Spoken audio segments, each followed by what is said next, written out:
Okay, so this is the meeting of the Muskego Library Board Strategic Planning Committee. It is June 14th at 5 p.m. So Nancy, if you wouldn't mind formally calling the meeting. I call this meeting to order. Thank you. All right, so we're going to rise and say the Pledge of Allegiance. I pledge allegiance to the flag of the United States of America and to the republic for which it stands, one nation, under God, indivisible, with liberty and justice for all. Right, so we are going to be doing roll call. And so Nancy? Yep, here. Carrie? Here. Michelle is excused, and joining us is Elka Sable. Okay. The statement of public notice is this meeting was noticed in accordance with the open meeting law. We have no one here for public comment, either in person or online. So now we're going to move into the approval of the minutes. And so I just need someone to move to approve the November 2nd meeting minutes. I move to approve the November 2nd minutes. And I'll second that. All those in favor? Aye. Aye. Opposed? Abstentions? Okay, minutes pass. Okay.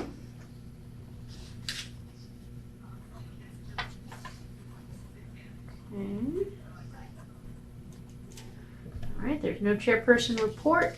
We have no unfinished business. 2 items of new business tonight: the discussion and action, the review of the 2023 capital project budget, and then discussion of the Muskego Library mission, vision, and value statements. So let's just dive right in.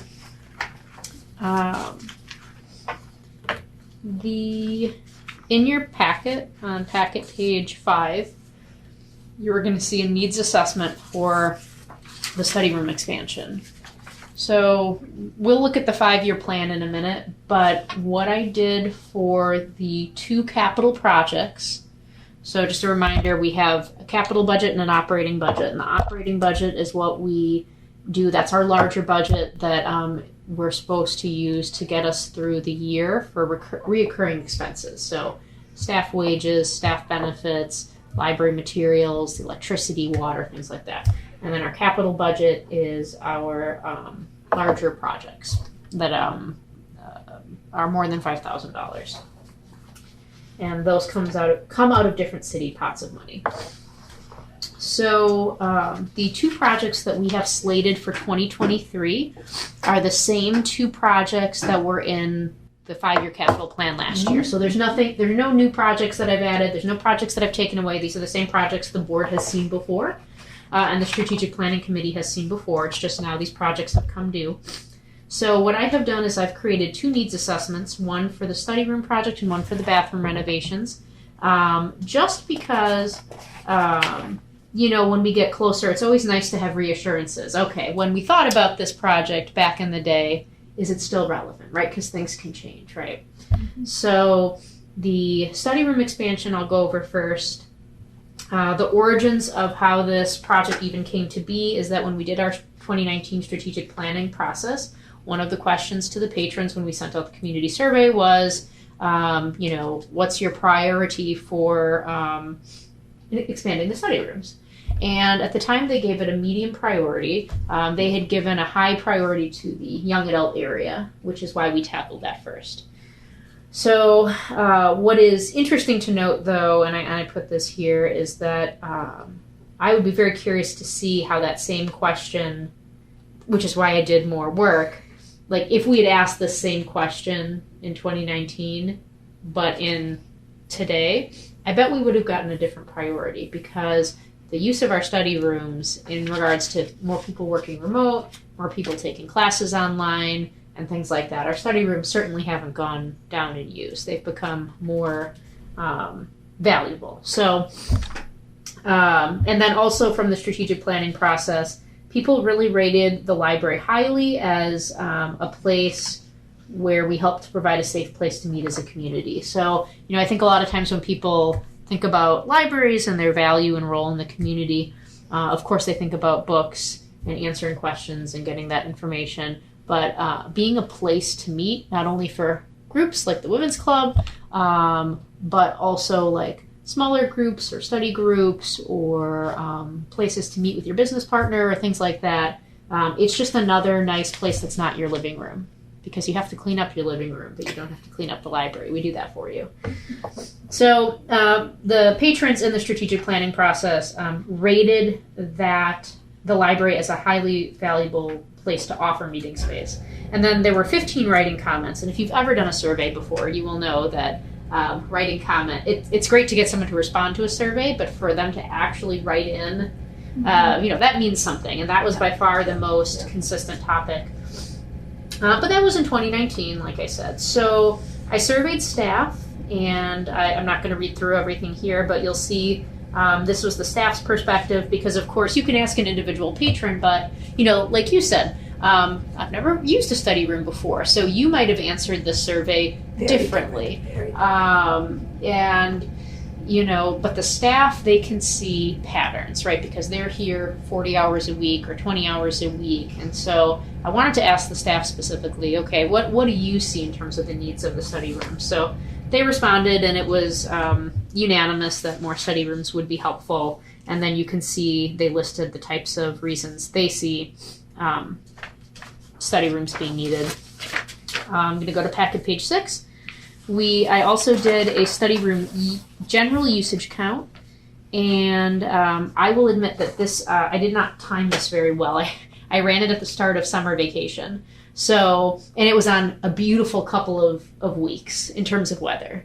So I wouldn't say that we had the highest counts we normally would. So if you look at these counts and you think, wow, 44, 47 people in a day use those rooms, that's a lot.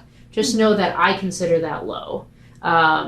Because there's peaks and valleys to when people use the study rooms, and if I had picked a different couple of weeks, those numbers would have been much higher. Could you stop right there and tell me, if I ask for a study room, what's the length of time I can have it?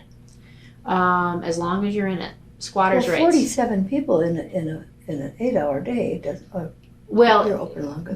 That's not unique patrons. We took a count every hour on the half hour, and so over the course of the day, over the course of our 4 rooms, it added up to 47 on an hourly count. Thank you. Yeah. Okay. And then the other column was just hours the rooms were fully occupied. So, for example, on June 6th, 4 of our hours, the rooms were completely full. So anyone who came in during those 4 hours, they couldn't get help. And on June 8th, you can see, 6 of our operating hours the rooms were completely booked. Mm-hmm. And then I do have more data here, and it just, Yeah, I circled unique individuals. Define unique to me. Oh, and the next one, yeah. Some are more unique than others. Yeah, I didn't mean unique as a polite way to avoid saying what I really thought. It was just a different party. Yeah. I probably was redundant. That's fair. Oh, that's funny. So, so I would say that was a different piece of it because I did want to look at this every angle. The reservation count, I wanted to put this piece in because we used to not allow people to reserve the study rooms. And what that could mean is you could have 4 people who arrive at the beginning of the day, each go in a room, and then sit there all day. Mm-hmm. And it became apparent that we would get requests for people who really, really needed privacy, who really needed to meet with someone. And our only option was either, you have to get here at 9 a.m. or you need to reserve one of our meeting rooms. But because it would be a private meeting, it would cost them like $25.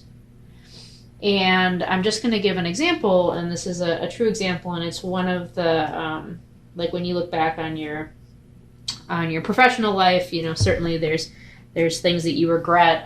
There was a patron who called and she said that her son had just received a medical diagnosis and she needed to meet with like the medical equipment specialist who was going to train them on how to use the new medical equipment. But the problem was the medical equipment specialist would not meet at their house. Like it had to be a neutral place.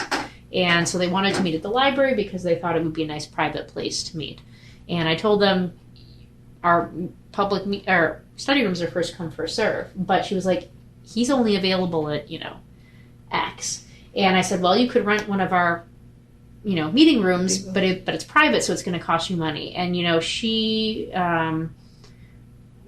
that was what, I could offer her, and that it always bothered me. And the fact that, we had these moments where patrons had interviews they needed to do, they needed to meet with their representative, they needed to meet with their lawyer or a social worker or a tutor, whatever it is, there's moments in people's lives where they just need to know, I need a private space at this time, and to have to say, well, your only option is to get here at 9 a.m., or good luck, or we're going to charge you $25 is pretty hard.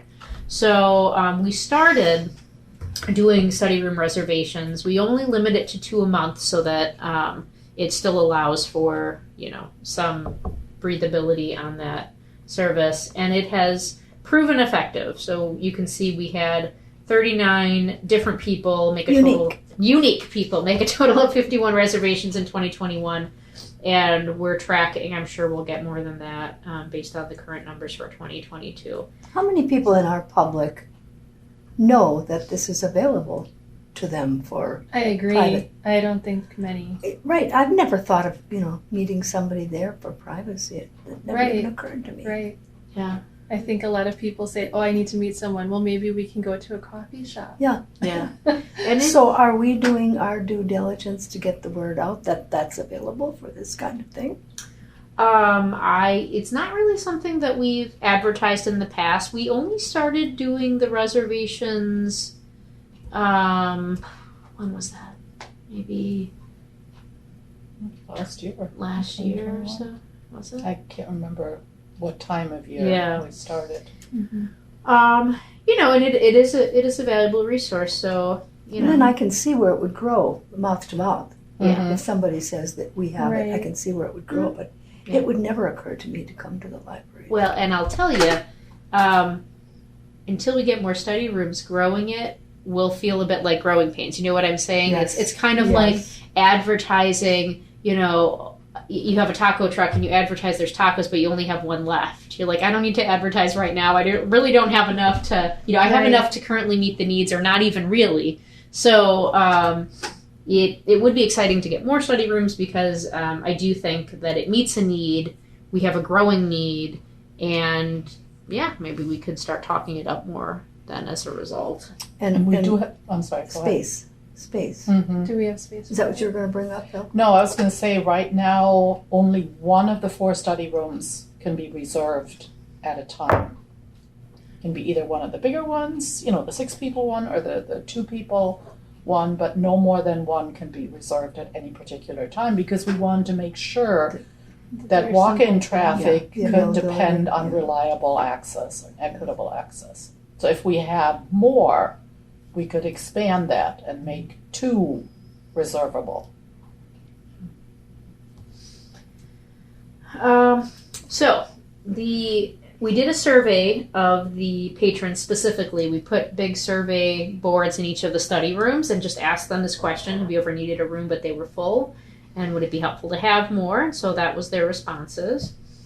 30 said yes, and 5 said no, and then 32 said it would be more helpful, and then 0 said it wouldn't be helpful. I don't understand why it's 35 and 32. I don't know. Bothers me too. Some people just didn't have an opinion, I Right, guess. I guess, yeah. Then we asked them, why are the study rooms helpful and important to you? Their actual responses are on this next page, packet page 7. Mm-hmm. But then I sort of coded it according to these categories. So being able to have a quiet space and avoid distractions was the primary one. But you can see that studying and exam prep and a variety of other reasons have led them to wanting to use the study rooms. And that is the study room needs assessment. So not only looking at the need that was relevant back in 2019, but looking at the need that's relevant today and the variety of ways people use it, talking to actual patrons, talking to staff, observing their patterns of behavior. I do think this would be a good project. And we do have the space for it. That was my question. Yeah, that was your, yeah. So if you think about where the study rooms are currently, the leftmost study room, look to your left. There's a corner there, kind of where the puzzle table is. Yep. That corner is, it's currently being utilized, but I think it would be more valuable to fill in study rooms in that corner. What's the space allowance? Right now it has a jobs board, so people who are interested in getting resources about how to apply for jobs, look for jobs, some job postings, and then we have some boards on the wall that advertise library programs, and we have a table that has the Consumer there reports. you go. Let's see, consumer reports and the puzzle table, and those are all important, but I do think we could put them elsewhere, and then all the study rooms would be along the same wall still. They'd be visible to the staff, it's always nice to have visibility. And then patrons who have questions about the rooms, they can sort of ask, and they're just all sort of in that area. So, have we ever experienced any altercations in those rooms? Nothing. Okay. actually, Oh Yeah, you Oh. I just got a letter. Sorry, I asked. I just got a letter a day ago. Actually, nothing inappropriate within one room. I mean, we had a patron going into another patron study room and having words. The reason I'm asking is because our responsibility to, what if somebody punches somebody in there and it's our property? Are we liable? No, it's a public space, and those study rooms don't, in my opinion, make it easier for someone to do that or harder. I think it could be just as easy that someone could wander into the back corner of the library where we can't see and do the same thing. Yeah. And we have a code of conduct that says this is what's acceptable and what isn't. Come on. Who reads the code of conduct anymore? Well, I mean, It can be enforced, though. Yeah. right. Absolutely. It can be enforced, and I mean, like I said, it's a public place. That room, in my opinion, doesn't make it any easier to do those activities. Okay. They have glass Well, I was windows. going to say the glass helps. They have no blinds. The doors can't be locked. So They used to have blinds. We took them I know. off. I know.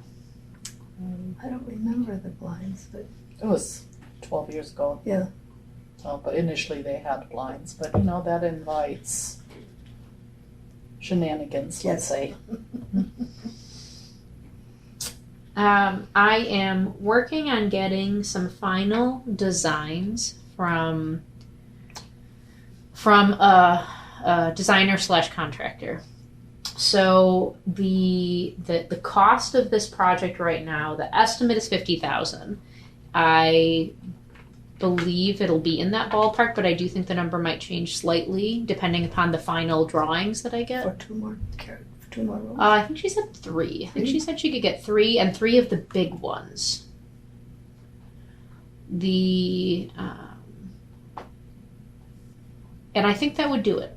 I don't think we need more than that. I think 3 more study rooms would provide us with, be able to meet the current needs, and again, allow us to maybe expand the ability to reserve rooms for people who again want exams proctored, or want to tutor, or want to meet with someone specifically for a parade planning meeting, but they, it's just them and one other person, things like that. Mm-hmm. So that is that project. Any other questions I can answer about the study rooms? I think these responses are well thought out. I don't think people just grabbed at something to say, because they all look very legitimate. I've been tutoring for 20 years since I retired, and it never even occurred to me to call here.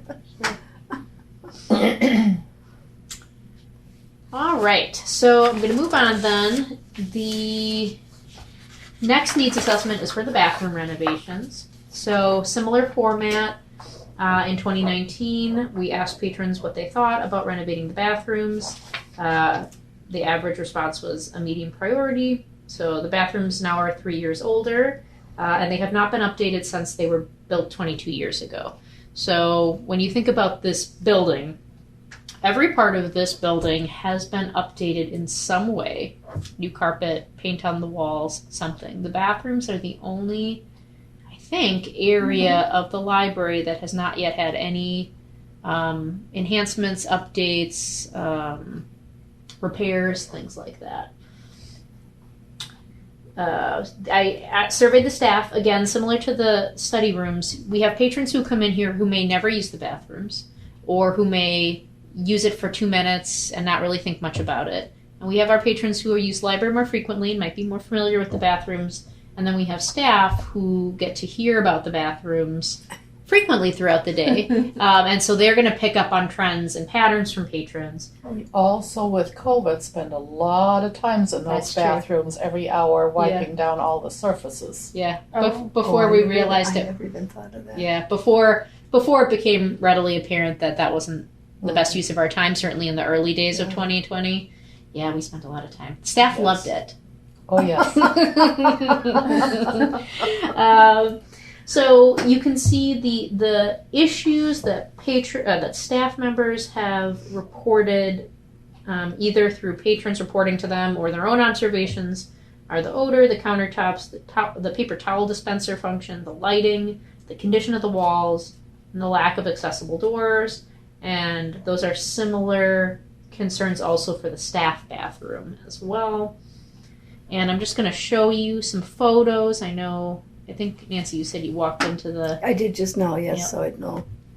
But I'm just going to... And I'm so sorry that these are sideways. That's so annoying. Well, we could always lie on We the can, table. yeah, just line. So you can see some amazing designer thought to put wallpaper in the bathroom, in a public restroom. And it is starting to peel, and I'll show you some more. The other design flaw, I feel, these tiles, the amount of grout, you can see how dark and blackened it's getting compared to, look right here. This is the wall where no one's walking, right? Because the floor curls up. There's this little, what do you call it? Lip. What is the border? Oh, I did such a large carpeting project. I talked about this stuff all the time. Baseboard. Base, yeah, whatever that base. Anyway, they have a tile version of it. Plate. Yeah, there you go. But you can see this is dirt and grime and bathroom gunk. Yeah, age. And yeah, 22 years. And so if you look, the wallpaper is just falling apart in strips and just grime. Oh, that's the family bathroom. That's the family bed. Yep. And we talked about this. It's the women's countertop. Countertops, yeah, the Again, countertops. is it technically holding together? Yes. But after 22 years, the wallpaper's peeling. The smell invades into the hallway. Anytime you open the bathroom door, and it's not raspberry smelling. It just And by the way, it comes somehow through the walls or the ventilation right into the circulation area. I was just going to too. say that's back to back with circulation. And it can be really overwhelming some days at circulation.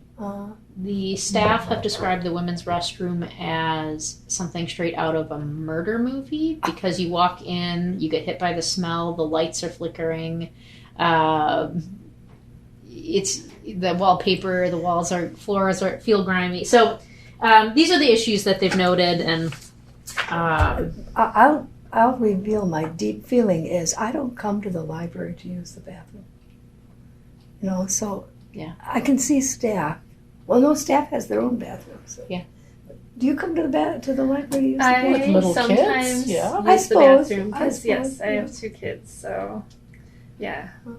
Well, and we have patrons here for But- different lengths of time. Some are here all day. Some are here studying for 4 hours during exams. Yeah. Some are here in the summer longer because school's out. So We've already come to a program that's at like 10:30 in the morning, and then left for just a little while, gone out to the parking lot and eaten lunch, and then come back in and gone to the bathroom, and then come to the afternoon program during the summertime. So we've been here for a lot, and so we'll use the bathroom.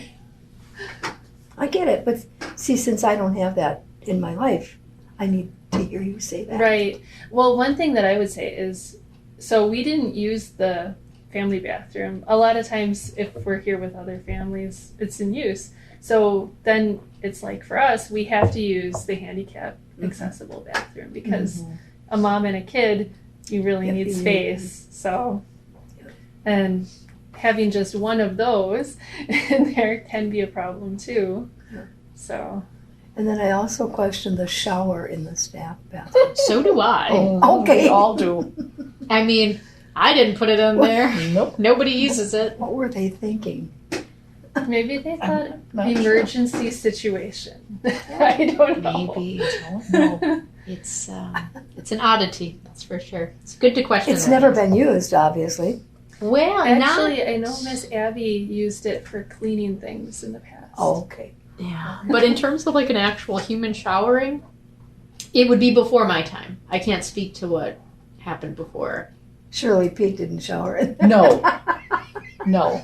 However, I know that a former staff member, while she didn't have a bathroom at home because it was being remodeled, she came here for a couple of weeks to take a shower Oh, before I suppose it was there. before work Yeah. started.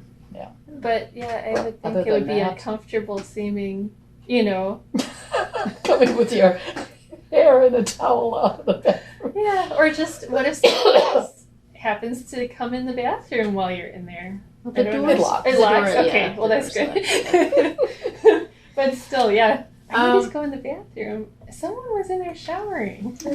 And it would be odd. One of the interesting perspectives, if we go to packet page 9, the library foot traffic. So we're a public building, 22 years old at this point. I took the total interior visit count for the last 6 years. That's over 718,000 patrons. that's And amazing. It's a lot of patrons. And I mean, and keep in mind, we were crippled in 2021, right? Like, Yes. look at what happened to our numbers. 128,000, 130,000, 142, 146. We were absolutely on an upward trajectory. So that number is based on the fact that 2020 was, less than usual. Yep. Even if you presume that only 1 out of every 3 patrons actually used the restroom in those years, that's still a lot of folks. And the other number to consider is that the outer public meetings that are held, the public meeting rooms that are held out there, our gate counter only counts the people that enter the interior. So if there are patrons who are going to women's club meetings, Boy Scout meetings, or whatever, and they don't come into the library, that is a whole host of people that we've never even counted. And I've often thought about how I can try to collect that data too. There'd be no way you could ever tell whether or not you're double counting someone or missing someone. But my point is that in the past 6 years, we've had 5,064 meetings. That's not people who attended meetings because there's no way to know. That's just meetings. So imagine that likely each of those 5,000 meetings probably had at least 3 to 20 people in them. So it's just a lot of people over time that the bathroom has been used. We did a survey, and mind you, I had to think quite a bit about how to survey someone about a bathroom because I didn't think people would want to fill out a survey in the bathroom, and I didn't think they'd want me standing there going, "Hi, how was your toilet experience today?" So I really had to think about it. And we came up with a survey that we put on a whiteboard with stickers, and we put it right outside the bathroom. And actually, I'll show it to you because I actually think it's kind of a fun experience to look at.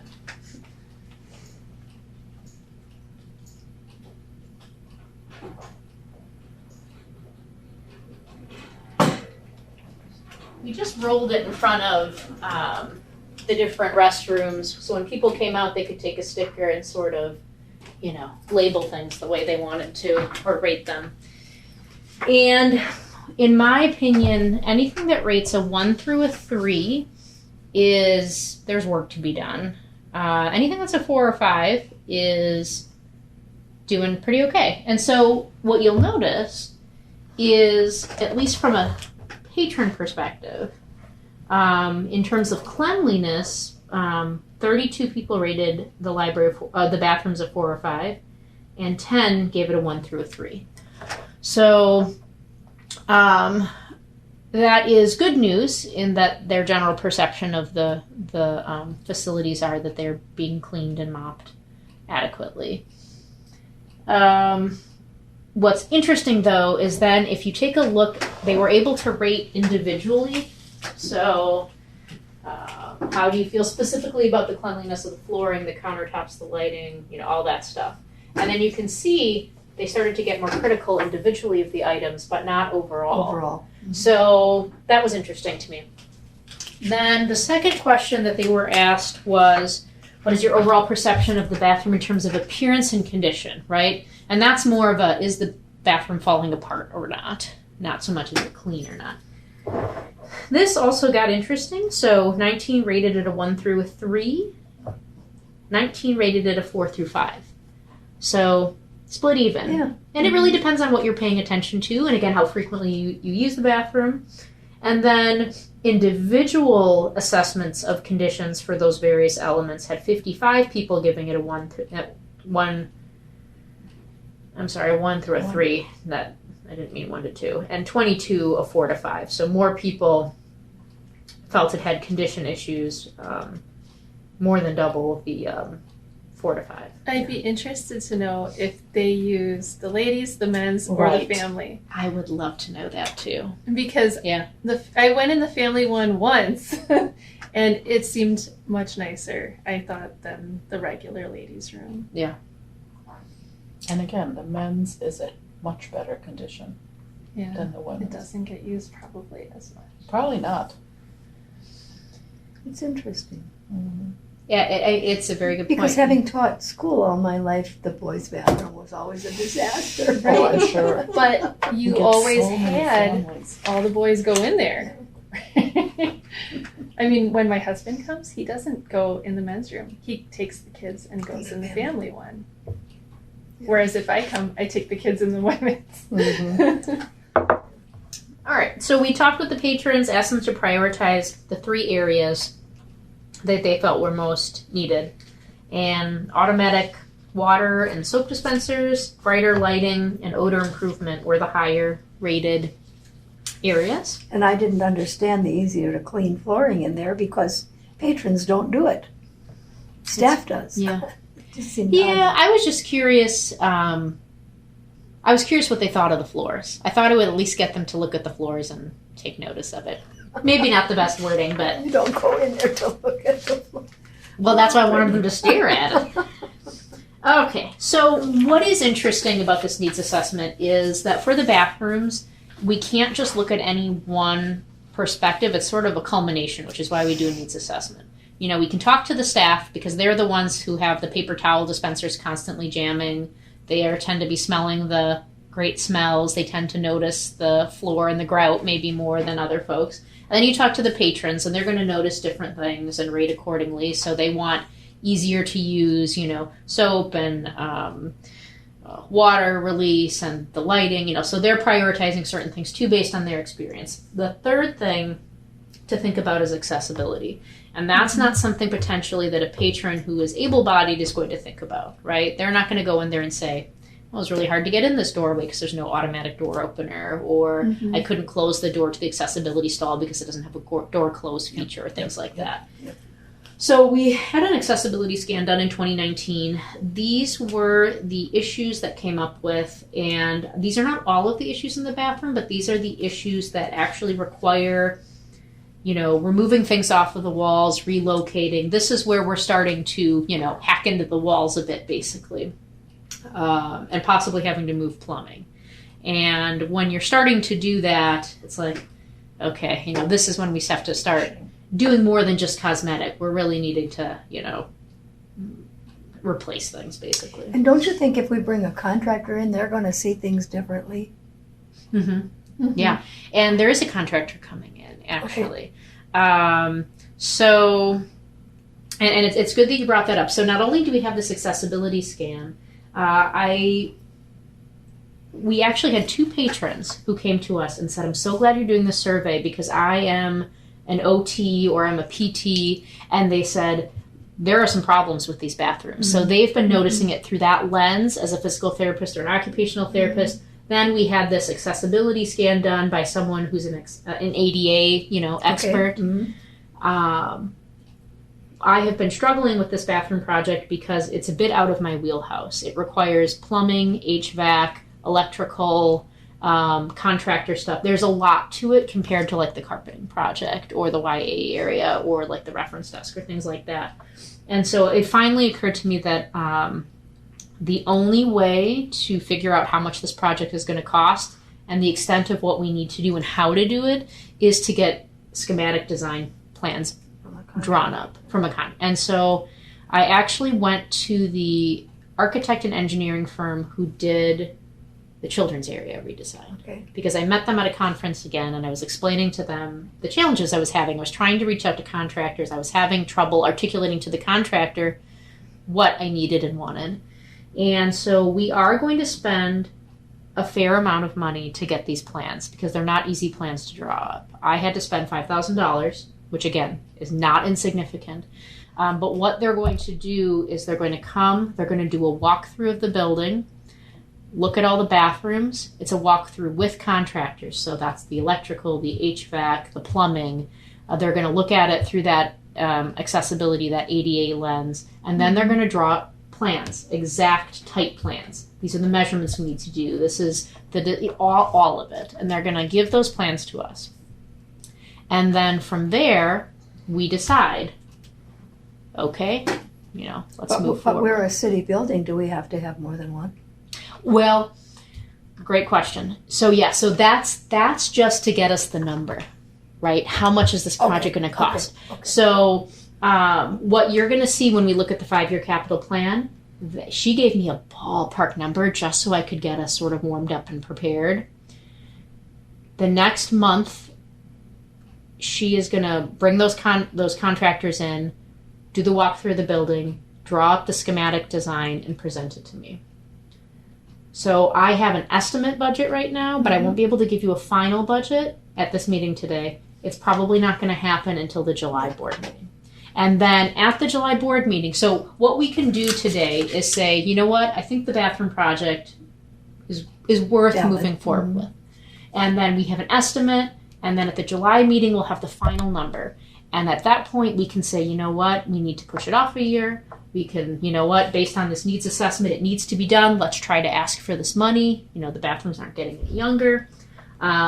We could say... Would we be asked to prioritize study rooms versus bathrooms? It's always possible that question could come up. But what we've done in years past is we put forth our best...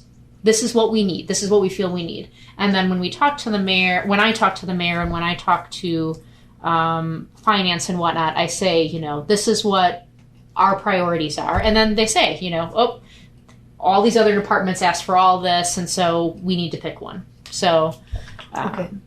And we can, we can talk about what our priorities are, certainly, if it comes to that. Yeah. But these 2 projects have been on the radar of the city for the last 4 or 5 years. So luckily, they're not a surprise. The numbers are a bit of a change. The bathrooms, originally I thought if we could just do some cosmetic upgrades, it would only be $50,000. But now, if we actually address all of the concerns of the staff and the patrons and the accessibility issues, it's going to be $93,000. So that is more, right? But that's renovating completely 4 bathrooms. And they're large bathrooms, right? They're not residential bathrooms. We're talking public restrooms that have to last the next 22 years. That's almost double. Yeah, because the original, there's many reasons why. The original estimate was more just cosmetic, like let's replace the countertop, let's paint the walls. So it moves from cosmetic to more function and foundational. Obviously, costs on materials and lumber and labor and getting all that stuff is not exactly cheap right now. And it's going up. Yes. So, and a lot of it is if we have to move the plumbing to match ADA standards, that is what can bring in those costs. So I'm happy to talk to the city, and I'm confident that I have reasons why that number has changed. It doesn't change the priority, it just changes what we need to do. And we certainly could choose to only do portions of the bathroom and try to address some of the other issues down the road. The challenge is then you're working around the new stuff you did and, piecemealing I'm it. for all or nothing. Yeah, me too. I agree. Yeah. So, Michelle's feedback was what you just said. She felt, piecemealing the bathrooms was not a good idea, and it's best to just do both of the projects or try to get the money for both the projects, the study rooms and the bathrooms. Mm-hmm. So, I have a question. yes. If we do the bathrooms, how are you going to make it that we have bathrooms available? That's a great question. What we would need to do is they would need to do them sort of one at a time, right? So women's restroom is down, and then the family restroom remains open, and the men's restroom remains open, and then we just keep flipping through. Okay. And hopefully trying to pick a time that's not summer reading to do that. Right. And Nancy, to answer one of your questions previously, when we get the schematic design back for the restrooms, you're right, we do have to take this to bid. So really what we're paying for is the design from the design firm.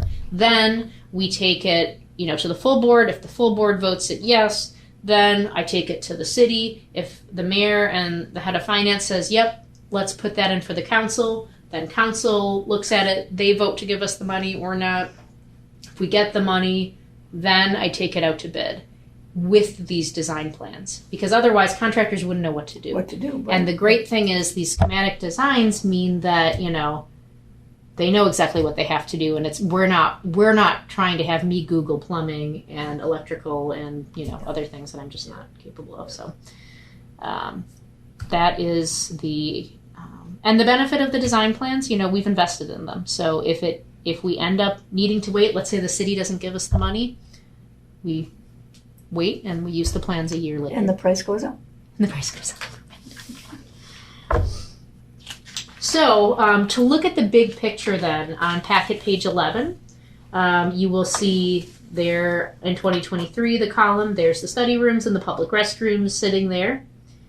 And then 2024 has our storage shed and parking lot repavement. And again, those are not new projects. Those are have been in existence. The signage project, it still says TBD because we're still finishing our assessment of what signs we need, talking to patrons, things like that. So I don't have a good estimate there. I have amphitheater improvements in 2024. That project, we're going to see how patrons feel about, the outdoor programming this year and how staff feels about it. And if we want to move forward, there are some issues. There's no sidewalk to get to the back amphitheater. Yeah, that's a big problem. It's a huge problem. They either have to go through the fire emergency door, which is not a good practice, or they have to walk along the road or in the ditch, right, which is not good either. It's not safe. So it would be nice to do that. It would be nice to put some benches up on the hill on the last tier so that patrons, you're sitting on cement, but we have patrons of all ages who bring their grandchildren, and it'd be nice Could Eagle Scout projects cover that? Because there's so many young people looking for a project. It could be, and actually I have a few Eagle Scout projects for Eagle Scouts if you know anyone. So yeah, part of that could be an Eagle Scout project. The one other thing that would be helpful is we planted some trees to provide some shade because that area is very hot. They're beautiful trees, and they provide shade as long as you're doing something in the afternoon. But a lot of our children's programming is in the morning, and so a type of canopy structure over part of it would be nice if, again, staff and patrons decide moving forward they want to do it. So that's a tentative project there. 2025 is our roof again. So I will have someone walk the roof closer to that date and say, hey, are we at this point, or can we eke out more years? The public furniture, In 2026, I've deferred that that project used to be earlier, like I think it was in 2024 or 2025, but those are for the public meeting room chairs, and right now they're still in good condition, so we're just going to continue to defer that project till later. And then the door improvements / key card, you'll have to forgive me, I didn't notice this error until yesterday evening. You can cross out access building conversion with that $40,000 in 2026 because it's the same as the key card one / door improvements. Okay. I basically, the key card thing is basically every city employee has to use one of these now, but we don't have doors that work here. So in City Hall, I can just touch and get in, but here we use keys. And there are security values to having key card access, which I will get into much closer to that project. It's not worth really going into the time right now, but that's a for down the road project to consider as we get closer. 2027, so now that we're at 5 years, we have a new year to think about.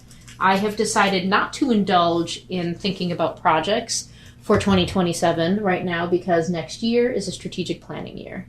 And we're going to spend a whole year of sending out surveys, doing focus groups, interviewing patrons. And I thought, why try to make up stuff now when we have a beautiful opportunity to have better, conversations and come up with ideas next year. So that's just going to sit empty for a year, and that's fine. We have several years before the city needs to consider those anyway.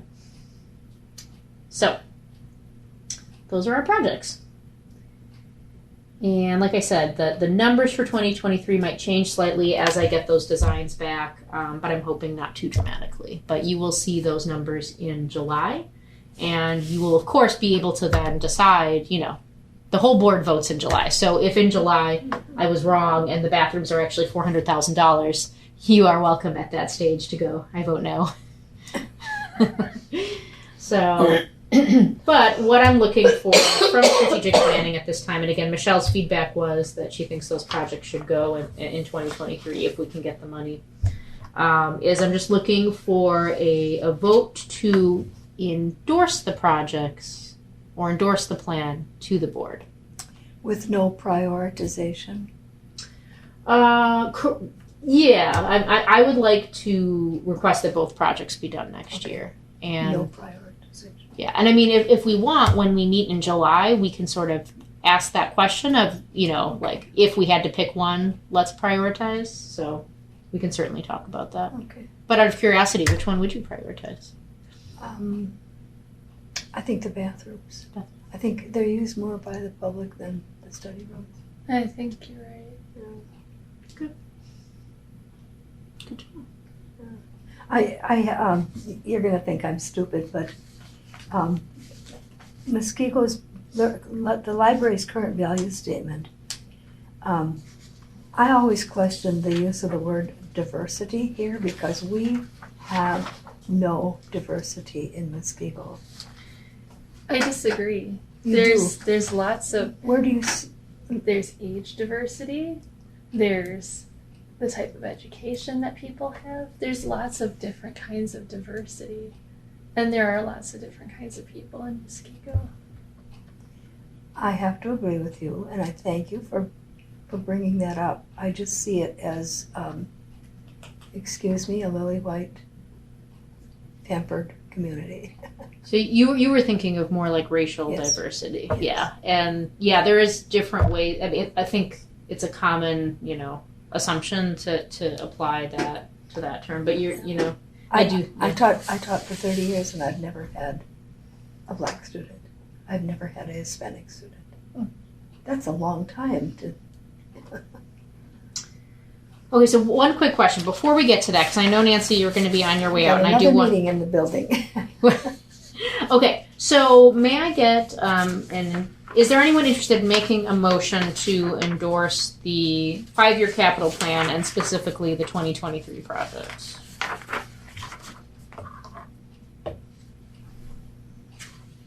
I will do that. Feed me the words. You move to approve the 2023 capital projects.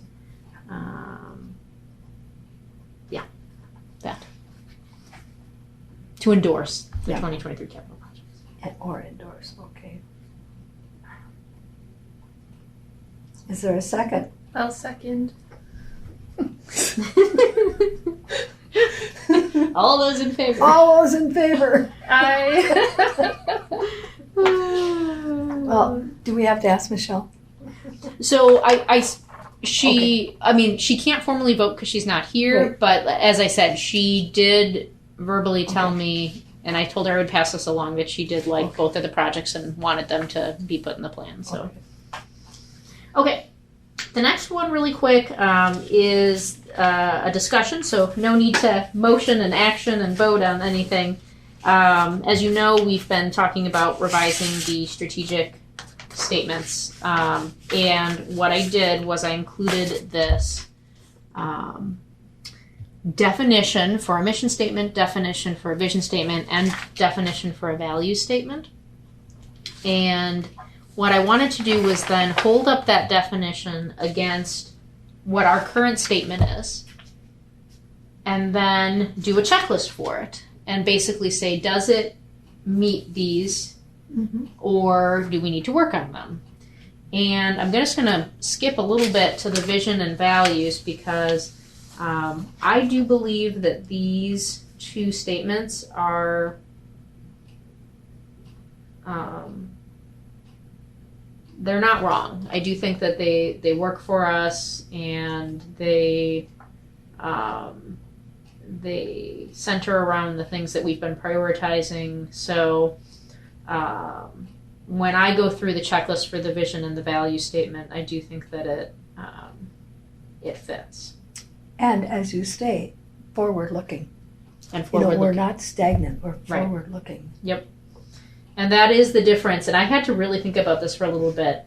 That is the vision, the purpose of the vision statement is different than the mission statement. It's talking about what are we striving to do, and really retaining that status as a community focal point is so important, right? There is so much happens here, right? Because we have different groups meeting, because we have different book clubs meeting, and different education practices happening, and different programs happening, and different, like, there are very few places that invite babies to, senior citizens, all in one space. And so I do think that these statements fit the definitions, they fit our library, and they fit the checklist. So it is my recommendation to actually leave these statements as they stand. The strategic statement, the mission statement on packet page 12, that's the one that has needed some work because it was 3 words with periods. And so you can see it doesn't fit the checklist, right? Does it identify the library's purpose? Not really adequately. Objectives, or maybe it does the purpose, but not really the objectives or how we'll reach them or the target audience. It is succinct, I'll give it that. I think the target audience is there, though. By the word community? Yeah. So I created some options of possible mission statements that tried to better fit this checklist and the definition. And I was trying to come up with shorter ones and longer ones, things that I was trying to fit in based on what we know patrons value from us, based on me talking to staff and hearing from them what's important. The idea, the 3 words still actually really matter, just to have the ideas, the information, and the community. So being a community space, the fact that we have learning opportunities, but also entertainment, right? It's not our mission to just provide books on biology, right? Also beach reads and mystery books and, video games and movies. So that entertainment and learning, that exchanging of ideas, right? The fact that the Women's Club has space to meet here to exchange ideas, the fact that we have a program on beekeeping to hear about, like, what does it take to be a beekeeper and all that, that exchanging of ideas, which is certainly core to a library's mission, providing accurate information, right? We definitely still get questions, people wanting to know, like, how do I open up black walnuts? How do I get to the Hunger Task Force? I need directions. So how do I format this resume? How do I fill out this application? So we get questions, and they need accurate information. And so that's our purpose and objectives. How will we reach them? Through materials and programs, right? That's what and providing space, creating community space. Our target audience is the community, and I tried not to make too many sentences. It seems to me the more succinct, the shorter the better. Fewer words that say more. Yeah. So, I was playing around with these. So I'm just curious, your thoughts. And, Michelle had made a recommendation. But I'm curious your thoughts first before I give you Michelle's thoughts. I think option 2, it should be, it's not enough. I agree. I liked 1. She didn't like 2. Yeah. I liked 1, 4, and 6 myself.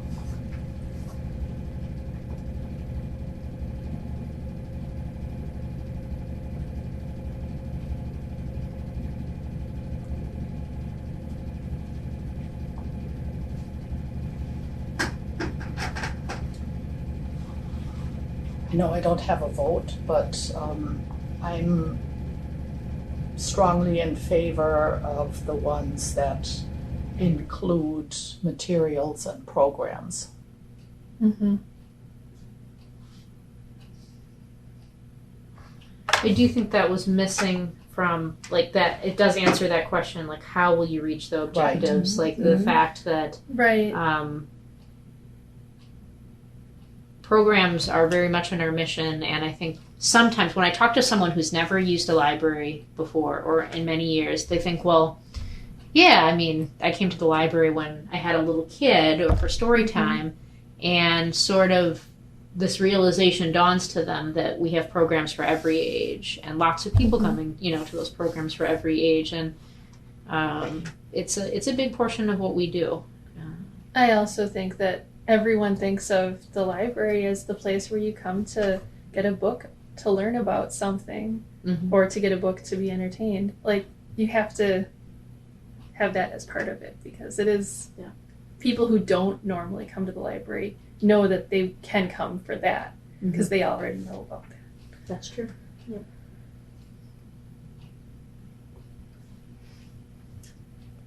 Michelle had made the recommendation of modifying the word material. So looking at option 1, she's like, I don't want to make it too much longer, but add the phrase wide variety of materials and programs, because we don't just have programs, story times, right? We also have programs on beekeeping and team programs and things like that. And we don't just have materials on vegan cooking. We have materials on barbecue cooking, and it's not just books. You have Right. DVDs. You have Right. lots of things. Yeah. That sounds good. So might you add a variety of materials and programs? I think she said a wide variety of. A wide variety? Okay.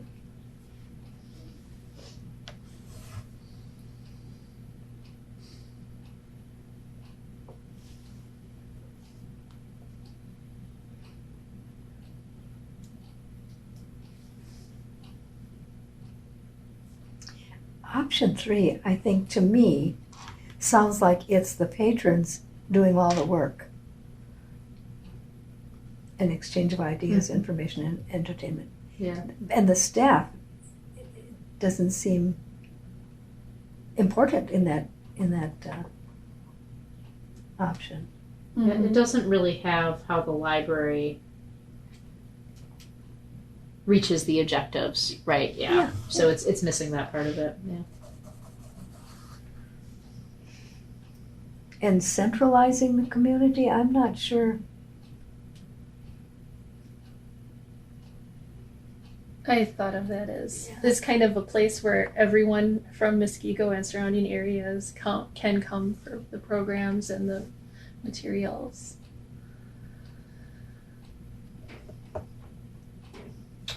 I will tell you that Michelle preferred option 1, with the modification to materials. So, To say a wide variety of materials. yep, through a wide variety of materials and programs, so that the wide variety modifies both materials and programs. Learning, entertainment, ideas, and information. Yeah, it pretty much covers. So let's just use one as an example. So does it identify the library's purpose? Yes. Creating Yes. community space, exchanging ideas, accurate information. Does it identify the objectives? Yes. Yes. Does it show how we'll reach them? Yep. Through material or reach the objectives. Does it show the target audience? Yes, Community. it's everyone. And creating community space. So I mean, the word community is in there. Learning, entertainment, exchanging ideas and accurate information through a wide variety of material.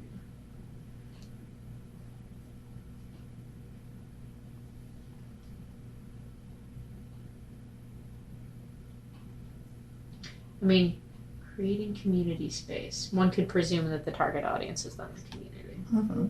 Mm-hmm. Is it succinct?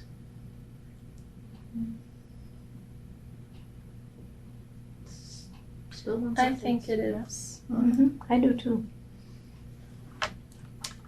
Okay, so it's 6:02, Nancy. So what I wanted to leave us with is this. We could, there's really no rush to finish this. Two options.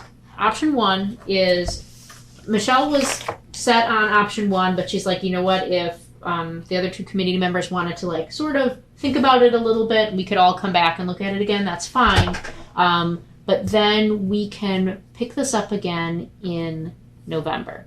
And I say November not because I want to necessarily let it stew for that long, but because strategic planning will be meeting again in November to go over the action plan for next year. So if we're looking to be efficient, because I know everyone has busy, schedules, similar to what we did this time, when we meet in November, we can come back with, option one as an example, and we can still look at a couple of the others and see if there's any other refinement we want to make. Mm-hmm. Otherwise, if you guys felt like, yep, option one works with that modification of a wide variety, then I can put this on the agenda for the full board to consider, and they may have some of their own opinions. We're just trying to narrow it down so that they have something to work with. Right. That's not more wordsmithing and or longer wordsmithing. And I would put it on the August agenda because June and July is all about budget, and I would like to try to keep the meeting as succinct as possible. So if you want, you can think about it tonight too. Like, you just looked at it. So you can email me over the next couple of days and say, you know what, let's meet again in November, or you know what, let's go August. And if both of you say the same thing, then I'll know what to do. Otherwise, if you say the different things, then I'll know we need to meet again. So up to you. I'd like to see August because November seems like putting it off and putting it off, putting it off. Okay, that sounds fine. Is that okay? Otherwise, we can meet again. I was trying to come up with, not having to have a million meetings. But if you guys would like to meet, again, but don't want to delay until November, I can certainly find another time this summer. If we put it for August, that would be for the board to see, and we could kind of get an idea if everyone likes this or not. If everyone sort of feels like this is the thing, then that might solve it. On the other hand, I think the entire board is looking to us to make the decisions to bring to them so they don't have to be bothered with more. We certainly want to narrow it down so that we're not, But there is also something to be said for if it's in completely a direction. I would hope not. This is sort of a version of what I showed the board initially before I took it to this committee. I have a feeling that the board would like to see this in August. I agree. Okay. So the question is, would you guys like to meet one more time before August? I don't think it's necessary. I don't think so either. All right. then You have enough meetings on your schedule. I do have a few meetings. Everybody wants me. All right, so that was it. That was what I needed from you guys. So communication and miscellaneous business is authorized by law. I don't really have any other updates at this time for the Strategic Planning Committee. So then I just need someone to move to adjourn the meeting at 6:06. I so move. I second. Thank you, To the next Nancy. meeting. Thank you, Carrie. We are adjourned at 6:06 p.m. If I could get to the next